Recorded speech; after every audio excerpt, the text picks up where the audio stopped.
जब घर में किसी की मृत्यु हो जाती है तो घर के आसपास जो पीपल का पेड़ होता है, घर के परिजन पीपल के पेड़ पर एक मिट्टी का घड़ा टांग देते हैं।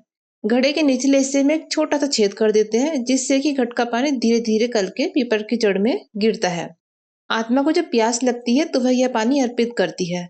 यह माना जाता है कि मृत्यु के बाद आत्मा को तुरंत अगला जन्म नहीं मिलता है। वो कुछ दिन तक, 10-13 दिन तक, जब तक कि पूरे के पूरे ये क्रिया कांड पूरे नहीं हो जाते हैं, वह आत्मा घर के आसपास ही रहती है। कुछ समय तक उसे पृथ्वी लोक पर ही रहना पड़ता है। यह एक तरीके का दर्पण होता है, जिससे आत्मा को ठंडक और शांति मिलती है।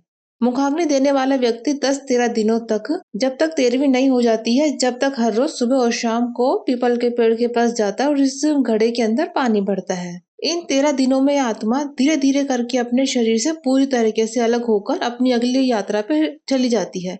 मतलब आत्मा इस दुनिया से आगे की ओर बढ़ चुकी होती है। 13वें दिन ब्राह्मण उस घट को फोड़ देता है आत्मा की शांति के लिए। अब सबसे जरूरी सवाल जो कई लोग पूछते हैं कि अगर यह परंपरा नहीं निभाई तो क्या होगा। मान्यता है कि अगर आत्मा को दर्पण और शांति नहीं मिले तो वह बेचैन रहती है, जिसके कारण घर परिवार को दिक्कतों का सामना करना पड़ सकता है। यह पूरी तरीके से आस्था और विश्वास पर आधारित है।